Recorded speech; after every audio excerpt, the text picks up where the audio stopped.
Awesome. Welcome everyone to 2022 February meeting.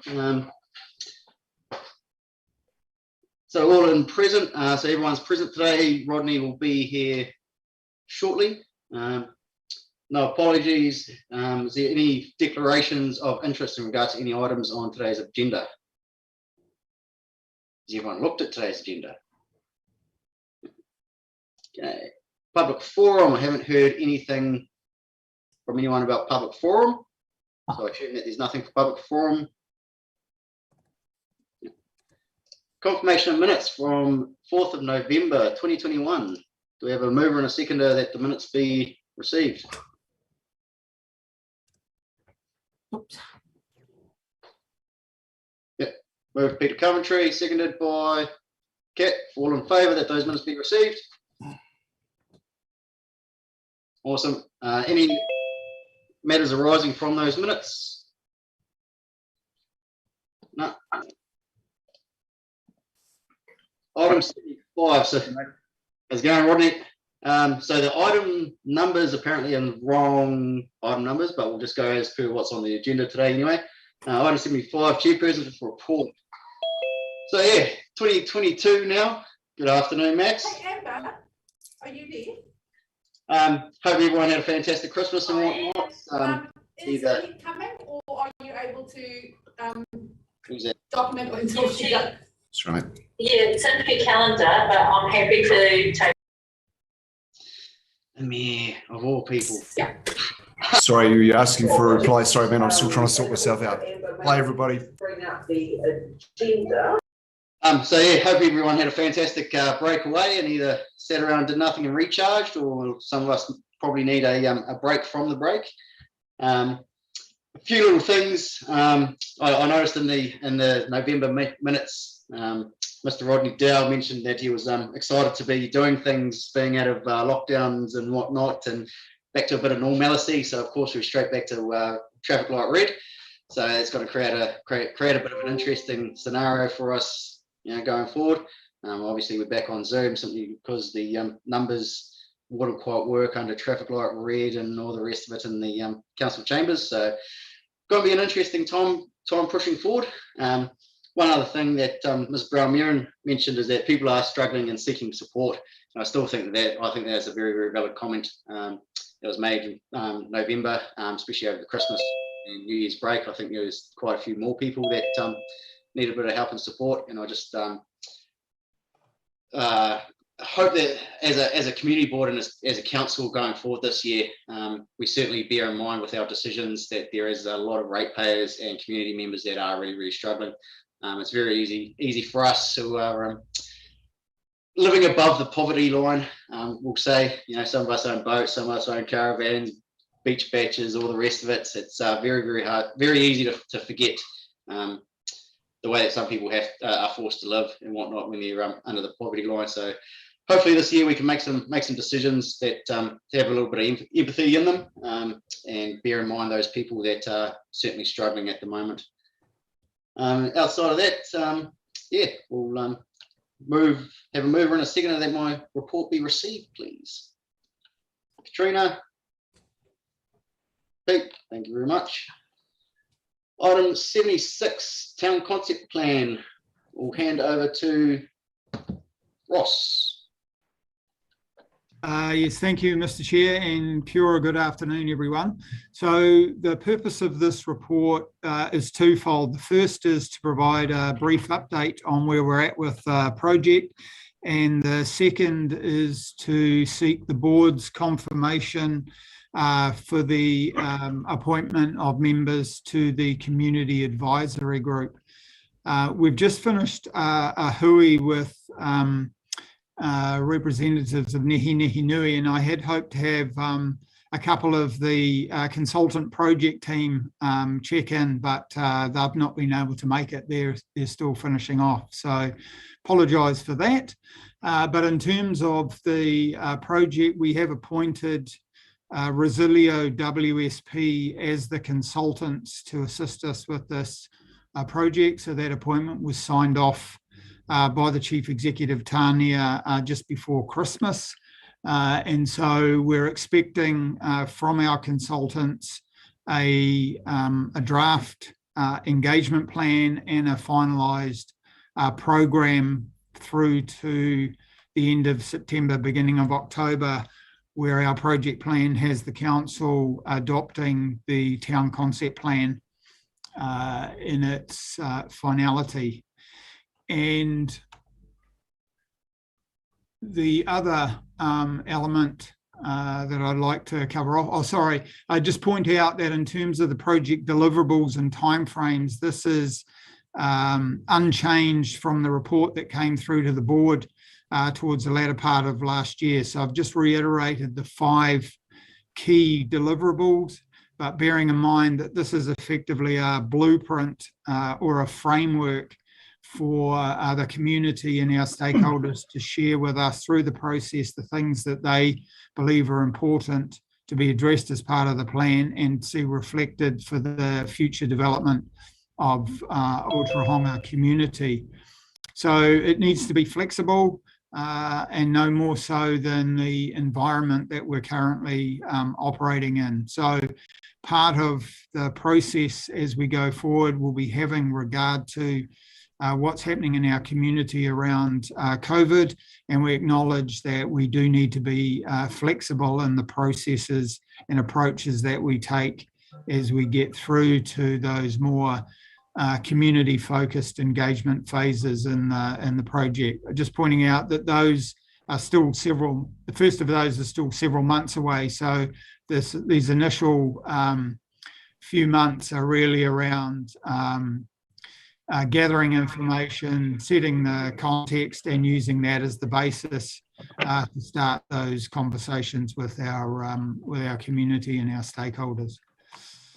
And then in terms of that community engagement, a key part of that is working with mana whenua and a group representing Nehi Nui RMC has been appointed. They're in place. We met with that group today, and we'll continue to engage with that group as we go through the process, and we'll be reporting regularly to both the board and then on to council. But the other key part of the report and for the board's consideration and confirmation is the makeup of the community advisory group.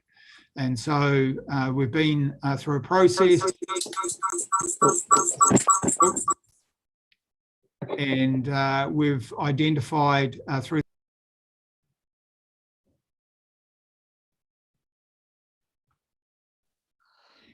Now, Ross, you're muted, mate.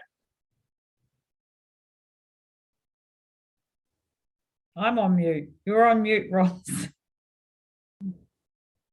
gremlins are in the system. Is that good now? Can you hear me now? Jump high. All right. So so we've been through a process to identify potential members, and those members have been contacted, and they've agreed to form part of the advisory group and support council and the board with the delivery of the project.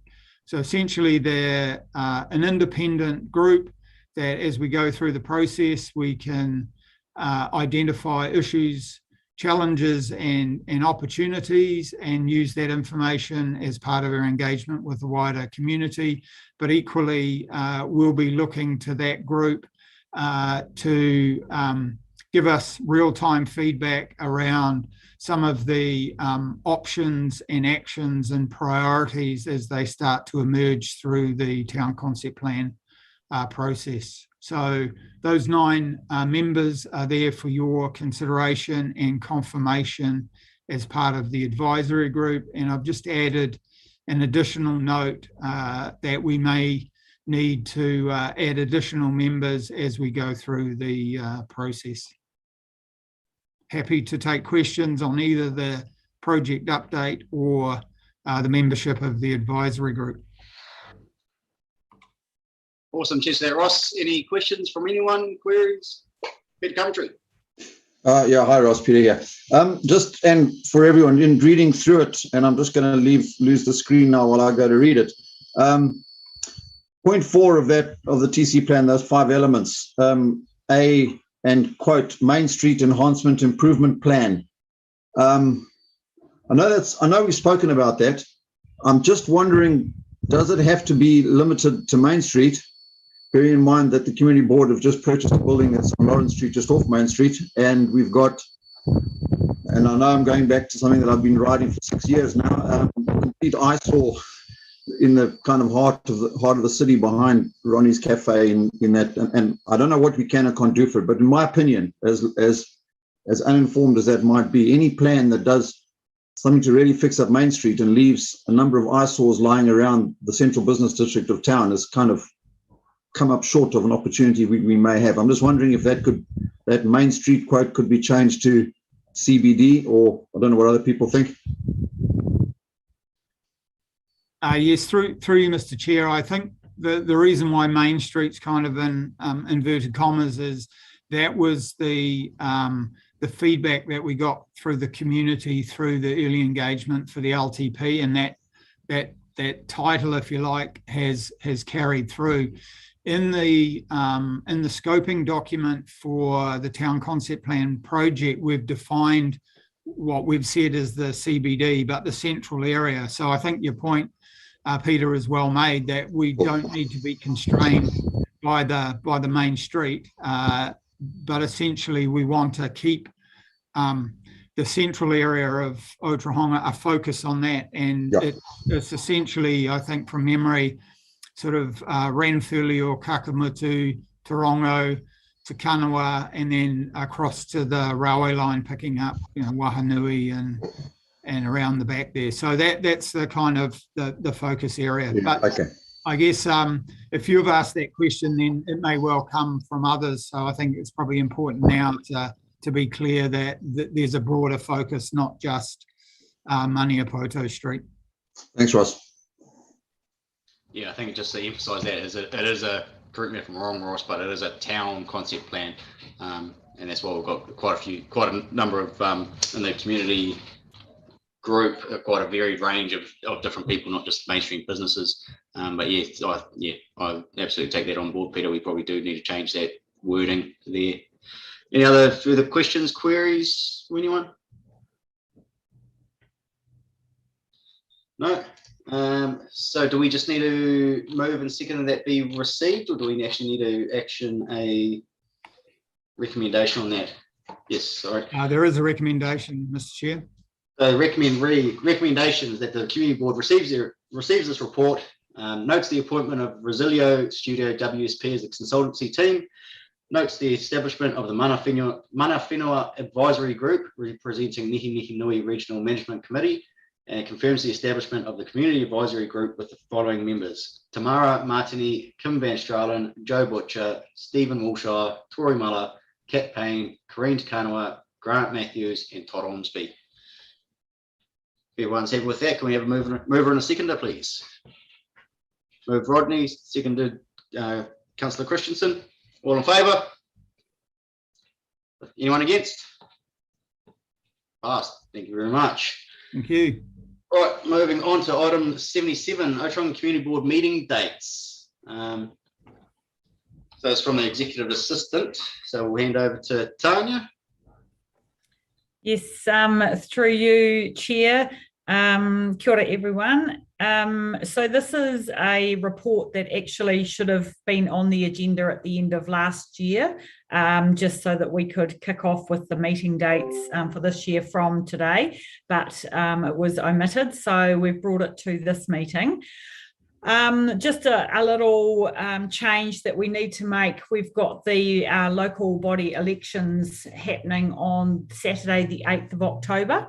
So we cannot set meeting dates any further than the end of this triennium, because the new community board might want to do something completely different. So my recommendation would be that we stop the meetings on the 8th of September. I know that there is another meeting in there on the 6th of October, but that's 2 days before the election, and I don't know, Graham might be able to correct me, but I think there are rules around having meetings so close to an election, or maybe not. But Graham, do you have any advice there? I'm not too sure on the exact dates, but there are certainly rules around either side of the elections as when you can have a meeting. So, and I would think that 2 days would be within that time frame. Yeah. So I think that if we just make it that the recommendation is all the dates down to that last one being on the 8th of September, then that would be my suggestion. Yeah, thank you, Tanya. With the town concept plan all happening, and it's going to happen, have to happen in a very quick manner. We've got 8 months before the election. A few people are a bit excited about that, I think. Are we, if we need to squeeze in an extra meeting, say at the end of September or whenever, to adopt that or whatnot, we still have that ability to call an extraordinary meeting or whatnot, haven't we? Yes, through you, Chair, that's correct. So these are your ordinary meetings, your regular meetings, your monthly meetings, and then with good reason, you can call a special or extraordinary, or I can't remember which, but yeah, an extra meeting if required. We just need to be clear with the public why, the reason for doing that. So, yeah. Awesome, thank you, Tanya. So can we have a mover and a seconder that the meeting dates be adopted, excluding October, November and December dates? So, sorry, through you, Chair. So they just follow the same pattern as what you have been following this year. Sorry, I should have said that. So just the same, like the what is it, the first Thursday of the month, yeah. Well, obvious first question, is everyone still happy with the first Thursday? Yeah. I think it still makes it rather easy to get everything through in time for council meetings and whatnot. Does it? Agree. Yeah, awesome. So if everyone's happy with first Thursday of each month at 4 o'clock, can we have a mover and a seconder that those dates? Just before we go there, Neville, just what is the date of the council meeting in September? Because we have pushed that a week out.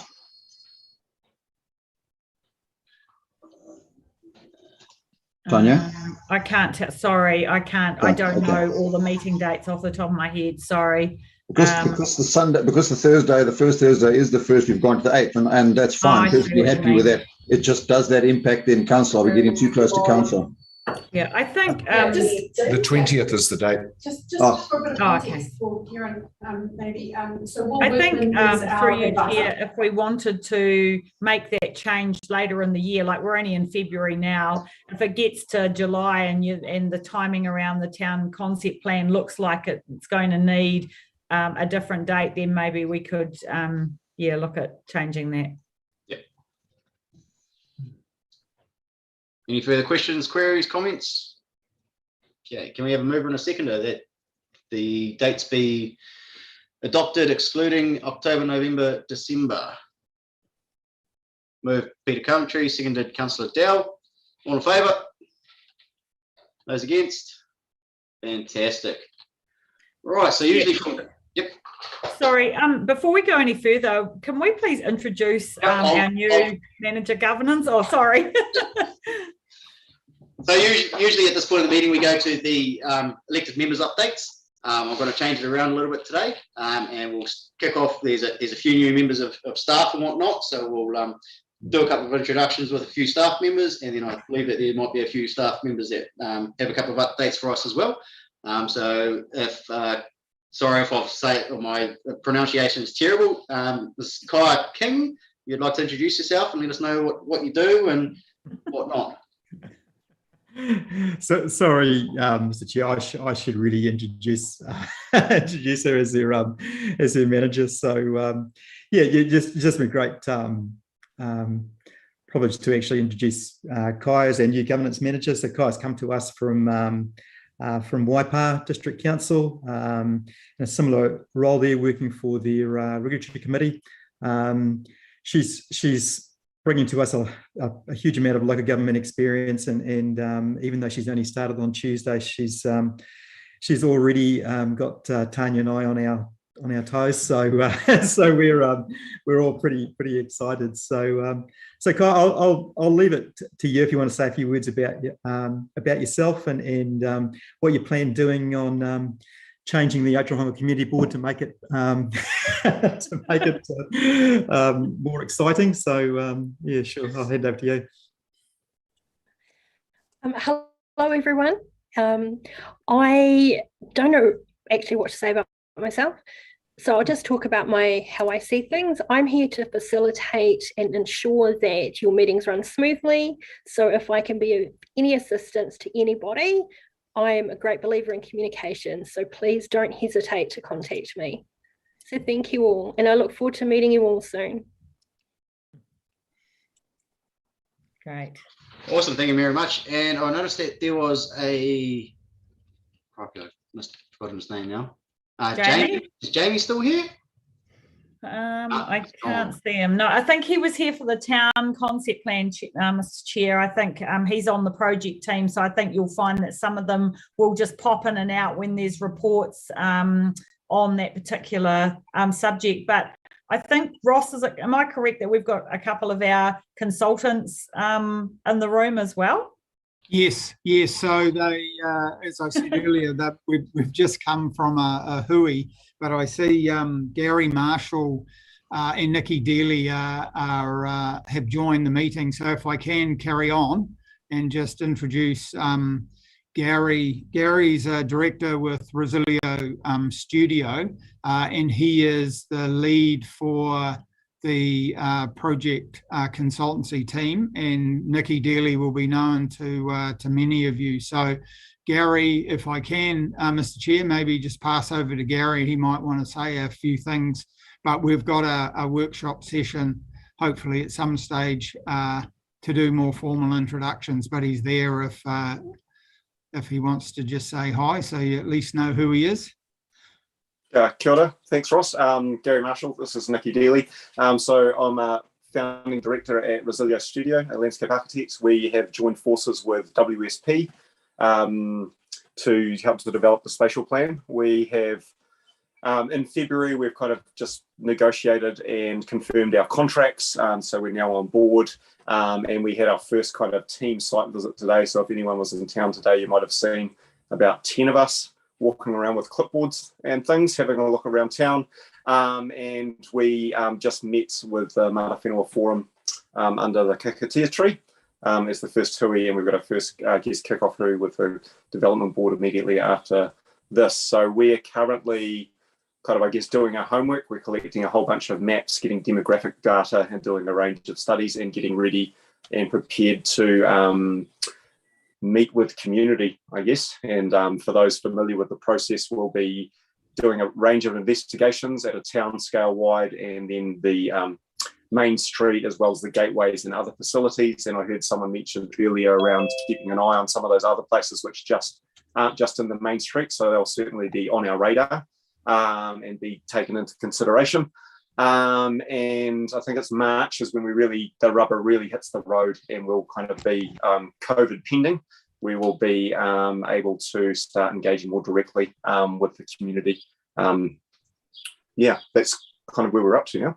Is there anything else, Ross, that you wanted us to add? No, it's perfect. We can probably dive into a bit more detail later. Yeah, I've got some maps and other sorts of things as well that we can share if needed later as well. So, yeah. Cool. Do you just want us to stay on the line for now? We'll just stay in the background and. Yeah, just hang around for now. We've just got a few other things to cruise through, and then we'll hook right on in. Cool. We might just turn the video off then. That's fair.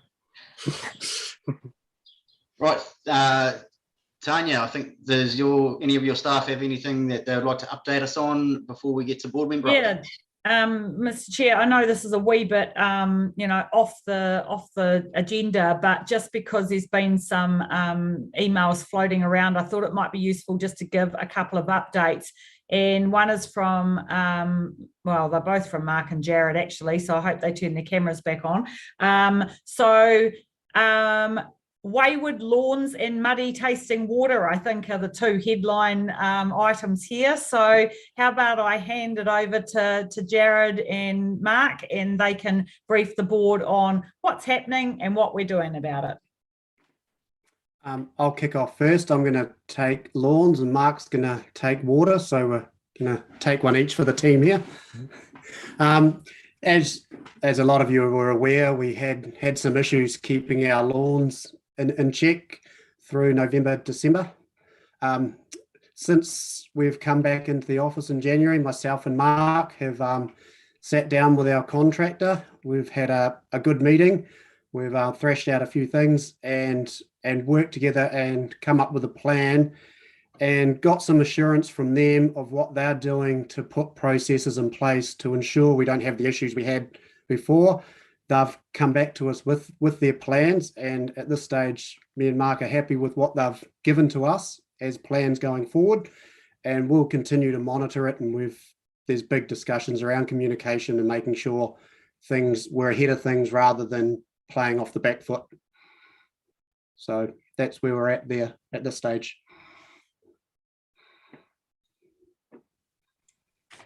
Excellent. Thanks, Jared. Maybe I'll finish talking about the water first, and then we can probably take some further questions from the board. As far as the water, I mean, we can probably all agree that we've had a really hot, dry summer so far, and it's been an ongoing issue with Ōtorohanga for a number of years around taste and odour. And it comes from the fact that we get low river levels and our sort of nutrient load in the river creates that taste and odour. And last year we had a really good season with our new carbon treating. But as with anything, you can't just simply treat the same as what you did last year thinking you'll get the same results. So we're constantly evolving that dosing procedure. And it's probably fair to say we haven't quite hit the mark just yet. So Ricardo and his team are working hard on that, and I think we'll see some really good results in the next couple of days. We do turn over the water quite quickly, so we should see the changes pretty quickly as they bring up those dosing levels. And we're also seeking some further testing just to see where we are sitting with the geosmin that causes that taste and odour. So, yeah, constantly evolving, but we're working on it. Awesome. Thanks, Mark and Jared. Just in regards to the water, can you just reiterate and reconfirm how often, I assume that it's still at a safe level and whatnot. How often is testing done? Because that's all, and what's a real quick basic rundown process on how the testing's done to ensure that it is up to safe drinking standard. Yeah, so the taste and odour is definitely an aesthetic value. We'll see in the future as the new standards change that aesthetic values are going to be more stringently measured. As far as drinking water standards, as for the safety of the water, those are all governed by the drinking water standards, and we this year have a fully compliant plant with the Ōtorohanga plant, which is probably the first time in a very long time, if not in the history of that plant. So there's no issues as far as the safety of the water. It's just around that taste and odour, which is something that we've sort of focused on last year, and we have actually got budget this year for a permanent carbon dosing plant. So that testing is quite expensive to test for that cause or that reason for that taste and odour. So it's not something we do on a regular basis. We generally start to do it when we see issues so that we can start to sort of, I suppose, dose to the levels that we're dealing with in the water. So until we get some raw data back in the next few days, we won't know exactly how much we have to increase our dosing.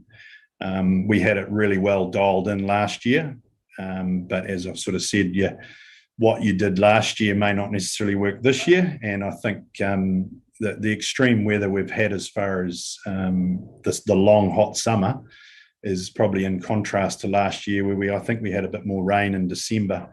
So we're probably a month ahead of where we were last year as far as getting on top of that dosing. So that dosing is, that testing that I'm referring to there is something we do over and above the regulatory testing we do for E. coli, etc.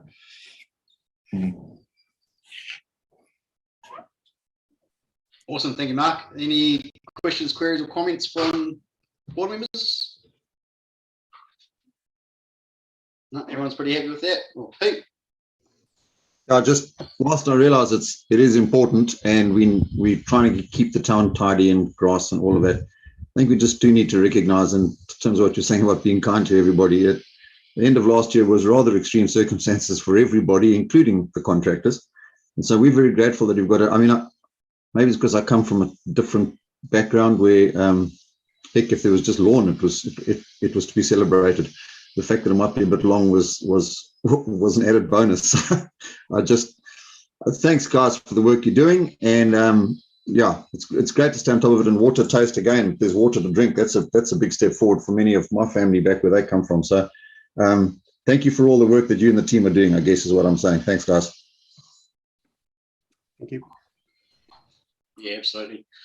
Right, so with that, we'll move on to board member updates, and we'll kick off with Councillor Christensen. Not much to update. I just wanted to make everyone aware that Clay and Victoria Korihiki have been tidying up our Bob Horsfield walkways and stuff just off their own back. And yeah, so I just wanted to acknowledge that they've been cleaning our bush tracks for us. And I have had a phone call about if we're going to acknowledge the girls with the Māori wars, all the work they put into that, because time has passed and we still haven't done anything. Yeah, and that's me. Oh, thanks, man. It's always awesome to see local community members pitching in and whatnot. I'll discuss at a later date what you mean by the Maori Wars thing. I'm completely ignorant on that one. So yeah, Mr. Coventry. No, nothing much. I was one of those who didn't get much of a break.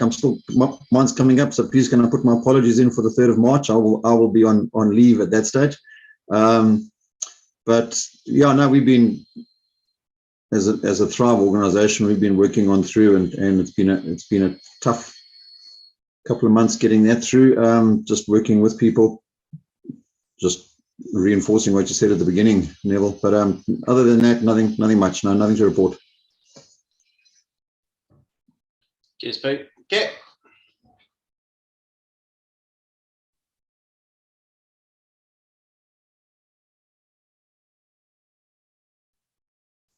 Yeah, sorry, Kat, we don't have any audio coming through from you.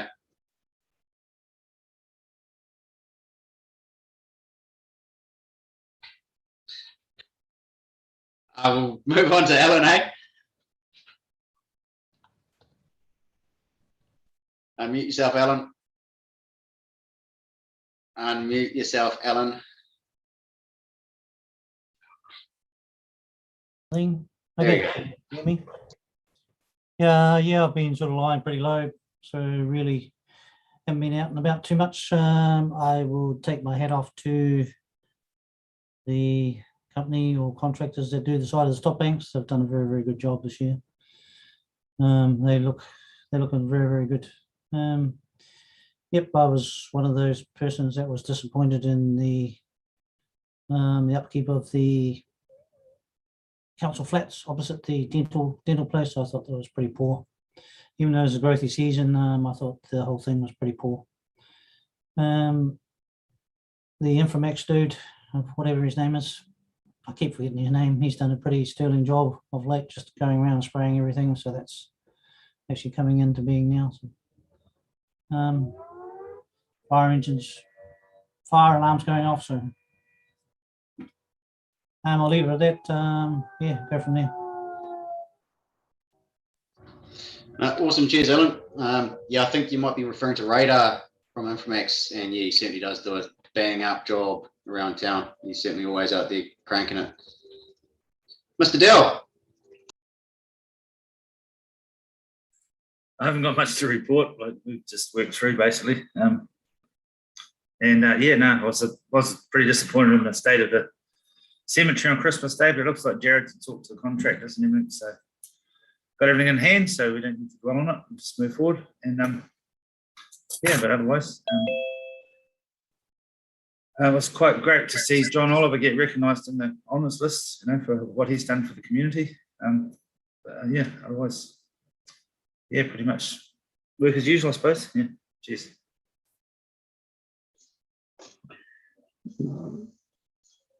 Neville, did you see a comment from Kat? Yep. So Kat's just mentioned that she's had a few people ask if we can put some lights into the gym, the basketball courts at the Jim Barker playground and whatnot. Yeah, yes, yeah, we'll certainly look into it, and that may possibly be something that can get added into the town concept plan or something similar. Katrina. It was intentional that there weren't lights put in there, a part of crime prevention, and not getting, not lighting it at night so people can gather there. But yeah, that might have changed. Valid point. I do actually remember that now. Yeah. Yeah. Well, I think that's it. Have I missed anyone? No. Right, thank you very much, everyone, for Mr. Mayor Max Baxter. Is there anything that you would like to update the board and the general public watching on the live stream on? Not too much at this stage. Thanks, Nev. We're just kicked into the new year. I had my first meeting. I've been selected to be on a technical working group for the Rural Water Scheme 3 Waters Reform. I had my first hui with that yesterday. I've got another one in a couple of weeks. So the objective will be for me over the next fortnight to have another meeting with the Rural Water Scheme chairs and just get their feedback again before we dig into this. So, there's a lot of incredibly talented and well-educated people on this group, and so it is quite an honour for me to be a part of it. So hopefully I can represent our district and rural New Zealand from a grassroots level about the needs of the rural water schemes. And it's interesting, when the DIA and the government first went into this 3 Waters reform, they thought there was somewhere in the vicinity of 5,000 rural water schemes. In fact, it's 75,000. So they've got a bit of work to do to try and get everybody compliant over the next 5 to 7 years. You know, that's for me for now, and I'm sure there'll be more to report as days and time. Awesome, cheers, Max. Right, with that, we'll declare the meeting closed, and I'll hand over to Brendan, who is going to sort out, because our first workshop is with